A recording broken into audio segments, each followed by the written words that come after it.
Good evening, afternoon or morning. Movie Cat is at the microphone and today I will tell you about a cleverly twisted comedy. Dude, where's my car? Perhaps we will give you erotic pleasure. That's us! Right here! Jesse and Chester are lazy bums who like to smoke. In the morning, Jesse finds Chester watching Animal Planet, and then they both try to remember what happened yesterday. When that doesn't work out, the boys decide to eat first and discover a huge supply of pudding in the kitchen, which is unclear how it ended up here. A little later, the boys get an angry message on their voicemail from their twin girlfriends, saying that firstly, Jesse and Chester brought friends and beer yesterday, causing an epic mess at the girl's house, and secondly, today is the anniversary of the relationship between the twins and the boys, which the boys probably forgot about, which means that they, the boys, will not see something special that the twins have prepared for their anniversary. Chester assumes, saying, something special, girls mean probably sex, because they have been dating the twins for a year and have never slept with them. Jesse reasonably notes, most likely they remembered the anniversary yesterday, probably bought the girls gifts, and most likely left them in the car. However, there is no car on the street and the boys absolutely do not remember where they left it. Chester says that since they killed themselves with a weed so powerfully yesterday that they don't remember anything. To restore the events, they need to return to the same condition. For this, they go to their friend Nelson. Plan number 1, meditation. It doesn't help because the boys can't concentrate because of the dog is smoking a pipe. Plan number 2, go the dog's way. That means to smoke a lot. However, firstly it is necessary to buy some food. In an Asian cafe, they come across a strange intercom that constantly asks the question, and then. The friend resents the boys for their anger and broken device, and therefore abandons them. Suddenly, they meet Christy on the street, the sexiest girl they know. Christy not only recognizes Jesse and Chester, but she's happy to see them and thanks them for last night's party. When asked if she knows where Jesse's car is, Christy replies that she hasn't seen it, but they can buy a new one because Jesse had a suitcase full of money yesterday, a small part of which the guy gave to Christy for showing her breasts. Suddenly, Tommy appears. He is Christy's boyfriend and also a local bully. He says that Jesse and Chester are worthless, and then Tommy and his pseudo gang put garbage cans on the guys, while Jesse tries to remember where they got and where they lost the suitcase of money. Chester finds matches from a local strip club in his pocket. As soon as the boys enter there, local girls greet them with thunderous applause, and one of them even takes Jesse to a private room, where a surprise awaits the boy. Instead of a dance, transvestite demands back his $200,000, which Jesse was supposed to take out of the club yesterday and then give back. After promising to bring the money, Jesse flees, taking Chester away from the strippers along the way. The boys remember that they had a party at their girl's house yesterday. Maybe there it will be possible to understand where the car and the suitcase went. The girls are not very happy with them, firstly, because they had to clean up the consequences of the party themselves all day. And secondly, Jesse and Chester came to the anniversary without gifts. As a result, the twins forgive them, but the boys will have to take out all the trash.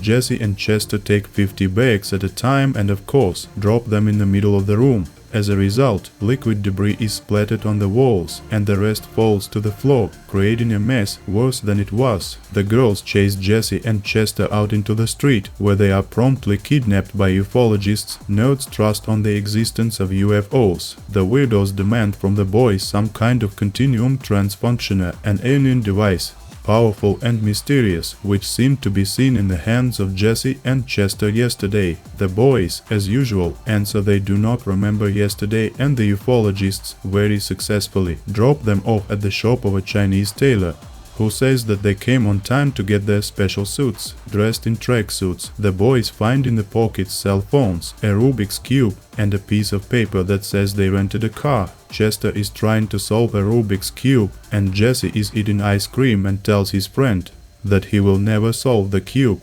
Suddenly, they are approached by 5 girls in the same tight suits, who call themselves hot chicks. Girls are also looking for a continuum transfunctioner, for which they are ready to give an erotic pleasure. During the disagreements between Jesse and Chester, who of them should be thanked first, Hot chicks disappear, and the boys are arrested by the cops. At the police station, the detective informs the boys that their car is on the penalty spot, because it was spotted during a drug deal, and the boys are the main suspects. But they are released because an alibi is revealed. At the specified time, Jesse and Chester were buying donuts for other police officers. The boys go to take back their car to the policeman, but he mistakenly sends the car to the auction.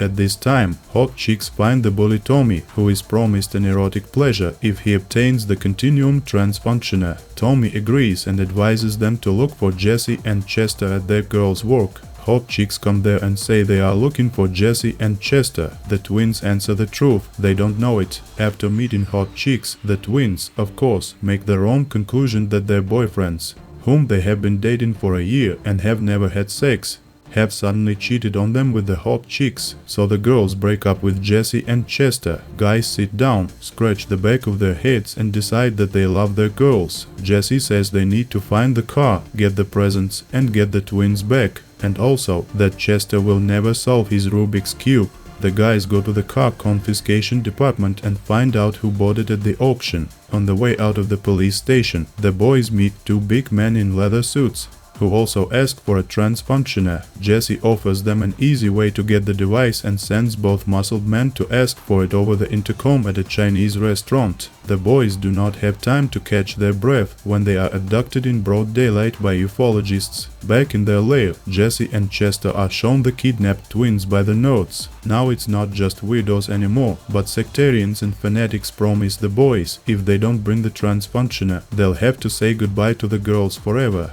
The boys are released to search for the device and they immediately get a call from Tommy, who has kidnapped Nelson and his dog and also demands the transfunctioner. Jesse and Chester finally arrive to the new owner of their car, an ostrich farmer, who mistakes the boys for poachers and locks them in a cage. The farmer is ready to release them if they answer the question, what highest speed does the ostrich run with? Chester, thanks to his fascination with Animal Planet, answers correctly and the boys are released. They want to take things from the car, but there is no car in the garage. Then the boys ask if there was anything in it. The farmer gives a key to a storage room in the entertainment center. Arriving there, the boys meet an employee who says that the boys had a great game of miniature golf yesterday. A transvestite approaches the boys near the storage room and demands money again. When they open the cell, they find a briefcase with money, prize tickets, a cocktail stick, a diploma for completing a 2-hour Japanese language course, and a candy jar with no candy in it. Afterwards, Jesse and Chester call the ufologists and Tommy to tell them they have the continuum transfunctioner. Both kidnappers bring their hostages to the entertainment center without any obstacles. Thinking that the transfunctioner they don't have can look like anything, Jesse trades the prize tickets for a toy,